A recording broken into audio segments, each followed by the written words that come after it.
Hello everyone, मैं आकांक्षा और उड़ान आईएएस एकेडमी के साथ आप सारे लोगों के साथ करंट अफेयर्स के कुछ सेलेक्टिव टॉपिक्स को डिस्कस करूंगी। तो आज जो टॉपिक हम डिस्कस करने वाले हैं वो है आम आदमी पार्टी को मिली हुई राष्ट्रीय पार्टी की मान्यता के बारे में। तो जैसा कि हम सभी जानते हैं कि अभी अभी न्यूज में हमने देखा है कि आम आदमी पार्टी दैट इज आप को राष्ट्रीय पार्टी का दर्जा प्राप्त हुआ है।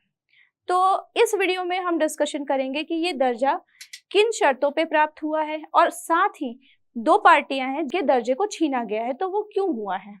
तो चलिए हम शुरू करते हैं। तो सबसे पहले हम आम आदमी पार्टी के बारे में कुछ बेसिक इंफॉर्मेशन जानते हैं।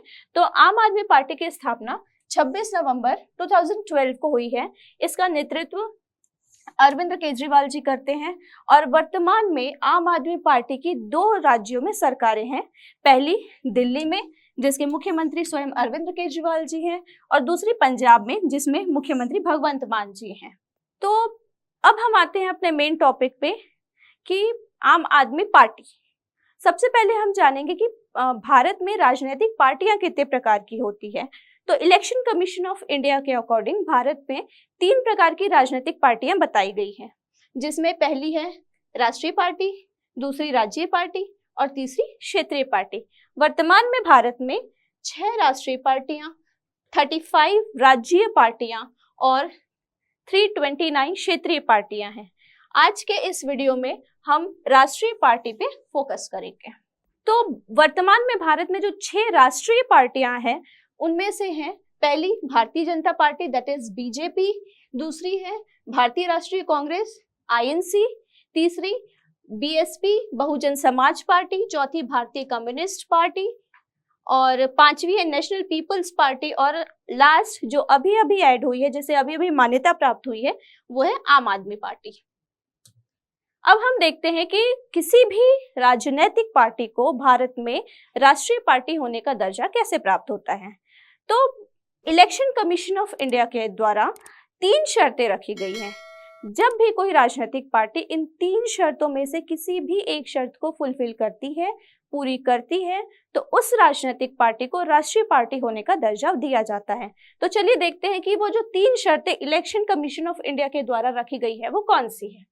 तो इसकी जो पहली शर्त है वो है कि कोई भी पार्टी यदि पिछले लोकसभा या पिछले विधानसभा निर्वाचन में 4 या अधिक राज्यों में कुल वैध मतों का न्यूनतम 6% मत प्राप्त कर ले, या फिर वहां पे लोकसभा की 4 सीटें जीत जाता है, तो उसे राष्ट्रीय पार्टी होने का दर्जा दिया जाता है। जो दूसरी शर्त है वो ये है कि राज्यों के लोकसभा चुनाव में 2% सीटें वो राजनीतिक पार्टी प्राप्त करे। और जो तीसरा पॉइंट है वो है कि कोई भी राजनीतिक पार्टी जो है वो कम से कम 4 राज्यों में राज्य पार्टी का दर्जा प्राप्त करे। तो अगर इन तीनों कंडीशंस में से किसी भी एक कंडीशन को कोई भी राजनीतिक पार्टी फुलफिल करती है तो उसे राष्ट्रीय पार्टी होने का दर्जा दिया जाता है। अब देखते हैं कि राज्य पार्टी का दर्जा क्यों दिया जाता है। क्योंकि हम यहाँ पे राज्य पार्टी इसलिए डिस्कस कर रहे हैं क्योंकि आम आदमी पार्टी को जो दर्जा प्राप्त हुआ है वो राज्य पार्टी के दर्जे से संबंधित है। तो इसलिए हमें ये भी जानना जरूरी है कि राज्य पार्टी होने का दर्जा कब मिलता है। तो किसी भी राजनीतिक पार्टी को राज्य पार्टी होने का दर्जा मिलता है अगर वो विधानसभा चुनाव में डाले गए कुल वैध मतों का न्यूनतम 6% मत या 2 सीटों पर जीत हासिल करे। इसकी दूसरी शर्त है कि पिछले लोकसभा चुनाव में कम से कम 1 सीट पर जीत हासिल करे, लोकसभा चुनाव में 1 सीट पर जीत। और इसकी जो तीसरी कंडीशन है इलेक्शन कमीशन के द्वारा वो ये है कि विधानसभा चुनाव में कुल सीटों में से 3% पर जीत, कुल विधानसभा सीटों में से 3% सीटों पर जीत या फिर कम से कम 3 स्थानों पर जीत, इन दोनों में से जो भी अधिक हो वो हासिल करती है, तो फिर उस पार्टी को राज्य पार्टी होने का दर्जा प्राप्त होता है। अब हम देखते हैं कि आम आदमी पार्टी को ये दर्जा क्यों मिला। तो इसके लिए हमें यहां से समझते हैं कि जैसा कि हम जानते हैं कि आम आदमी पार्टी की सरकार एक दिल्ली और दूसरा पंजाब में है। तो यहाँ पे आम आदमी पार्टी बहुमत में है, यहाँ पे उनकी सरकार है।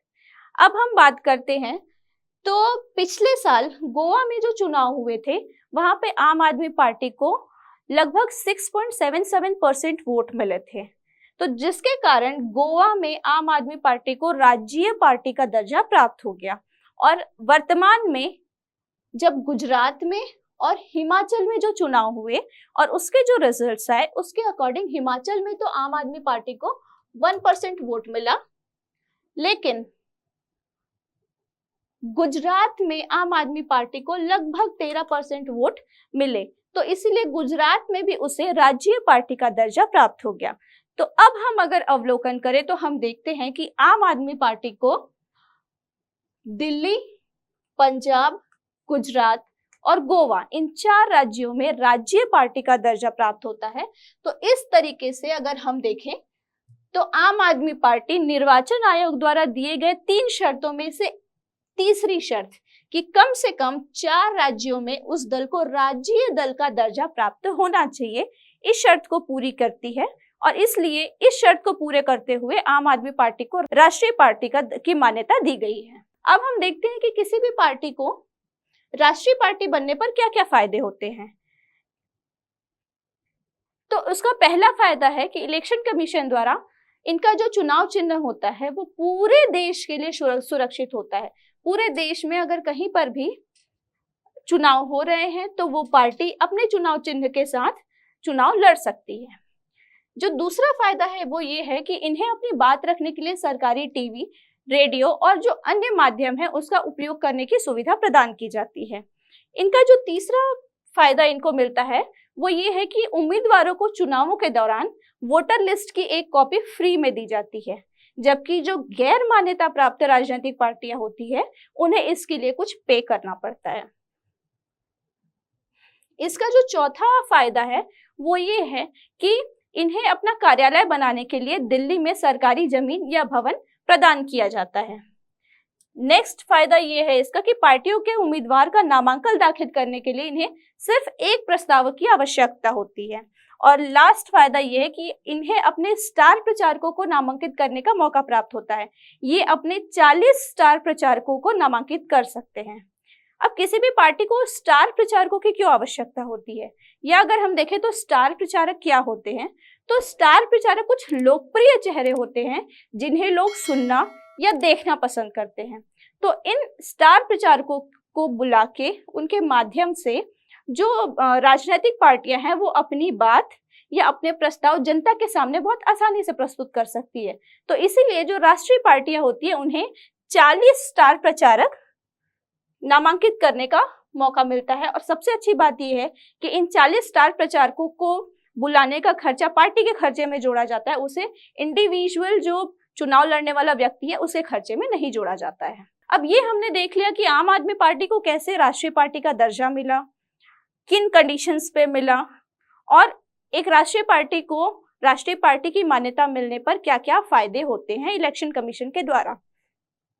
अब जैसा कि न्यूज में हमने देखा है कि जहां एक तरफ आम आदमी पार्टी को राष्ट्रीय पार्टी होने का दर्जा मिला, वहीं दूसरी तरफ 2 पार्टियां हैं जिनकी राष्ट्रीय पार्टी की मान्यता को रद्द कर दिया गया है। वो 2 पार्टी हैं, पहली NCP that is national Congress party Sharad Pawar ji की, और दूसरी है टीएमसी तृणमूल कांग्रेस ममता बनर्जी जी की। तो इनकी मान्यता रद्द करने के पीछे क्या कारण थे? तो उनका कारण था इनका चुनाव में प्रदर्शन। एनसीपी और टीएमसी पिछले 2 संसदीय चुनाव और 2 विधानसभा चुनाव में अपना वोट शेयर 6% मेंटेन नहीं कर पाए। इन पिछले विधानसभा और लोकसभा चुनाव में इनका जो वोट शेयर था वो 6% से कम था, इसलिए इनके चुनावों में परफॉर्मेंसेस को देखते हुए इनके राष्ट्रीय पार्टी होने की मान्यता को रद्द कर दिया गया है। लेकिन आगामी चुनावों में अगर ये वोट शेयर मेंटेन करते हैं या फिर इलेक्शन कमीशन ऑफ इंडिया के द्वारा जो जारी की गई 3 शर्तें हैं उनमें से किसी भी एक शर्त को फुलफिल करते हैं तो पुनः इसे राष्ट्रीय पार्टी होने का दर्जा दिया जा सकता है।